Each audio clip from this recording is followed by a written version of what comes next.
Assalamualaikum warahmatullahi wabarakatuh. Waalaikumsalam warahmatullahi Sahabat Karomah, dimanapun Anda berada, ketemu lagi dengan kita di Pasca Sarjana UIN Salatiga.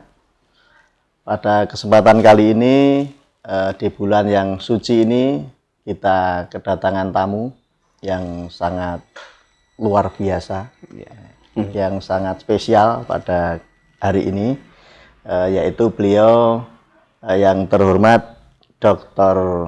Kiai Haji Muhammad Nursikin.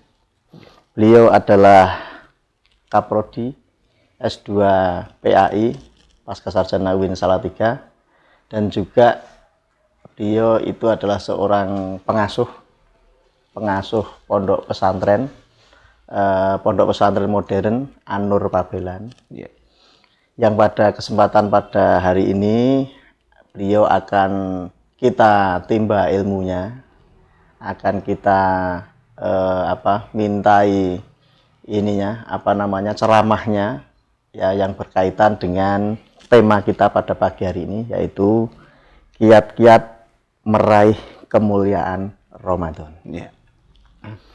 Langsung saja kita sambut narasumber kita pada pagi hari ini, Pak Kiai Haji Muhammad Nursikin. Apa kabar? Baik, alhamdulillahirobbilalamin, Mas Edi. Mas Edi juga sehat? Alhamdulillah. Alhamdulillah. Gimana Pak Kiai? Ini kita sudah memasuki Minggu Ramadan pertama ya. Minggu pertama di hari yang ke-7 Pak ya ini. Pak. Alhamdulillah. Ini alhamdulillah Pak ya, kita sudah sampai di sini. Lah, kita itu butuh ini Pak ya. Butuh kiat-kiat Pak Yai. Nah, kiat-kiat untuk bagaimana kita itu bisa meraih kemuliaan di bulan yang suci ini Pak ya, di bulan Ramadan ini. Baik. Nah, mungkin Pak Kiai bisa untuk memberikan beberapa kiat ya, untuk bisa berikan kepada kita supaya kita bisa meraih kemuliaan di bulan Ramadan ini. Baik, Mas Edi. Saudara-saudara Karomah yang dirahmati Allah Subhanahu wa taala dimanapun kita berada. Baik Mas Edi, sebelum saya masuk ke dalam materi kiat-kiat meraih kemuliaan Ramadan, saya ingat tentang hadis Rasulullah. Ketika Ramadan itu datang, Rasulullah Muhammad SAW itu selalu berkhutbah kepada para sahabat dan para umatnya. Di antaranya beliau mengatakan dalam khutbahnya itu adalah qad ja'akum Ramadan.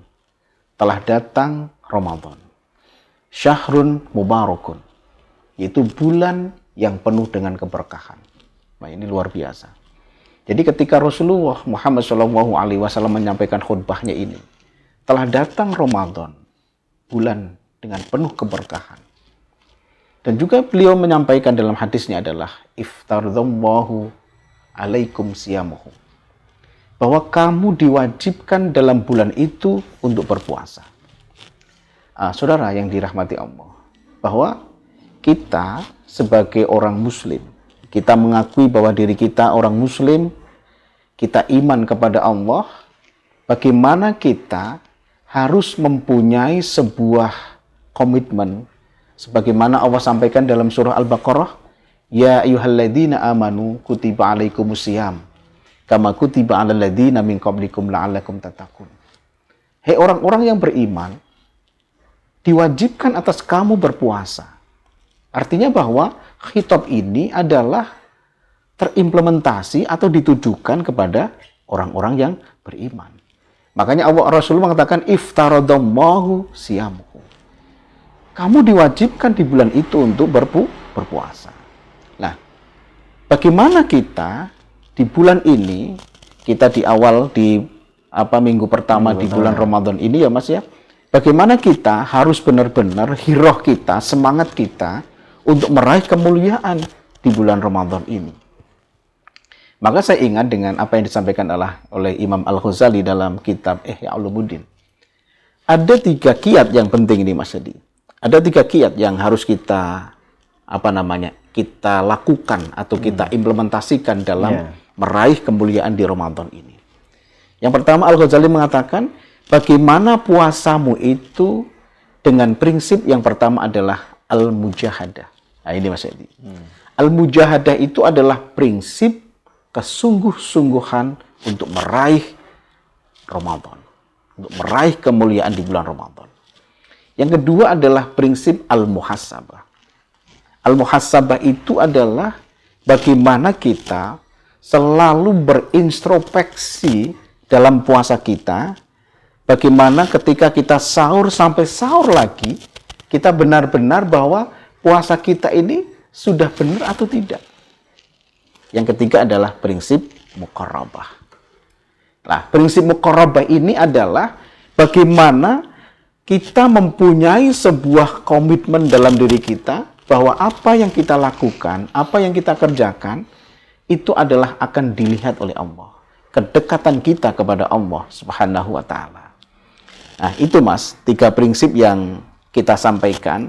Bagaimana 3 prinsip itu akan terimplementasi dalam ibadah puasa kita. Kira-kira gitu Mas Edi. Baik Pak Kiai, terima kasih. Jadi ada 3 hal tadi ya Pak. Tiga prinsip penting ya Pak ya. Betul. Di dalam meraih kemuliaan di bulan Ramadan ini. Ya. Yang pertama yaitu al-mujahadah, kemudian yang kedua adalah al-muhasabah, yang ketiga adalah al-muqarrabah. Oke. Terus kemudian dari 3 prinsip itu bagaimana Pak ya implementasinya dalam kehidupan sehari-hari? Baik. Atau dalam prakteknya seperti apa itu Pak? Ini penting sekali Mas Edi. Bagaimana 3 prinsip itu kita implementasikan? Yang pertama adalah al-mujahadah Mas Edi. Jadi kesungguh-sungguhan dalam beribadah itu harus tercermin dalam diri kita. Contoh misalnya dalam masalah fikih.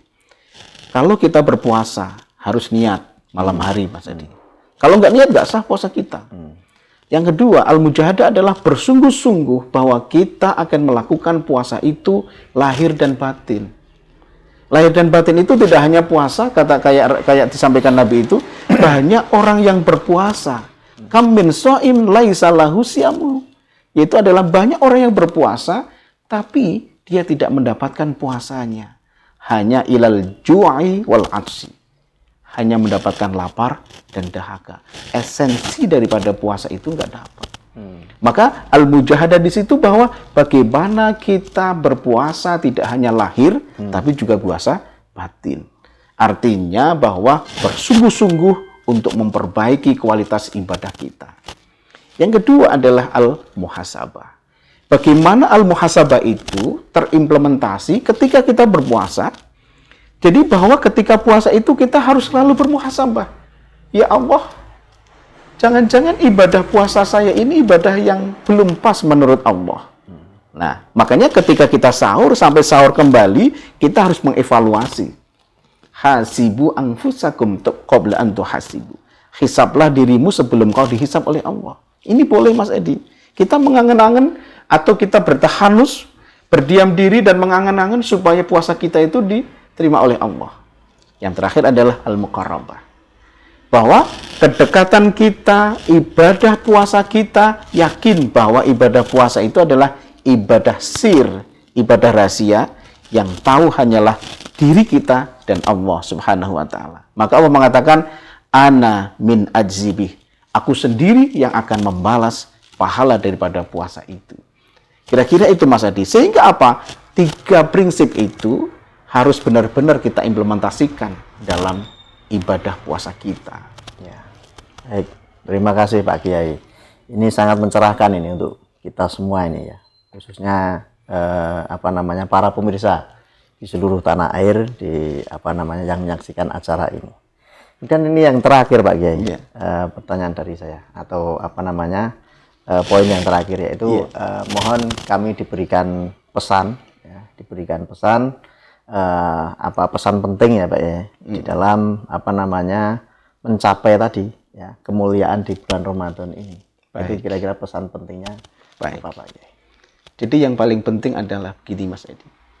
Bahwa diri kita itu tidak mengerti bahwa kita apakah bisa meraih Ramadan yang akan datang atau tidak. Jangan-jangan Ramadan ini adalah Ramadan kita yang terakhir. ketika kita mempunyai prinsip itu, maka kita harus benar-benar menginternalisasi dalam diri kita bagaimana Ramadan ini kita raih dengan kemuliaan di bulan Ramadan ini dengan penuh ibadah yang optimal. Kita melaksanakan kegiatan yang positif untuk meraih kemuliaan. Karena apa? Ketika kita melakukan perbuatan atau amal di bulan Ramadan ini, maka Allah akan melipat gandakan pahala-pahala itu. Insya Allah, mudah-mudahan dengan 3 prinsip atau kiat yang saya sampaikan tadi, kita mempunyai hirah, mempunyai semangat agar di Ramadan ini, bagaimana di awal Ramadan kita masih punya waktu banyak ini Mas Adi, kita masih mempunyai banyak waktu, bagaimana bisa meraih kemuliaan itu dengan al-mujahadah, al-muhasabah, dan al-muqarrabah. Insya Allah itu akan termanifestasi dalam kehidupan kita. Kira-kira gitu Mas Edi. Ya, baik. Terima kasih Pak Kiai. Kita sudah sampai di penghujung acara. Ya, terima kasih. Sekali lagi saya sampaikan kepada Pak Kiai Haji Muhammad Nursikin atas ilmu yang telah diberikan kepada kita semua. Yeah. Semoga ini bisa memberikan manfaat untuk kita semua. Amin, amin, amin. Baik, terima kasih. Cukup sekian acara pada pagi hari ini ya, dalam kajian Ramadan ya, kajian Ramadan di rumah Pasca Sarjana. Kita ketemu lagi di acara karomah berikutnya Ya, di lain kesempatan Insya Allah. dengan berbagai narasumber yang sangat luar biasa di lain kesempatan. Saya cukupkan sampai sekian. Baik. Terima kasih. Assalamualaikum warahmatullahi wabarakatuh. Waalaikumsalam warahmatullahi wabarakatuh. Alhamdulillah.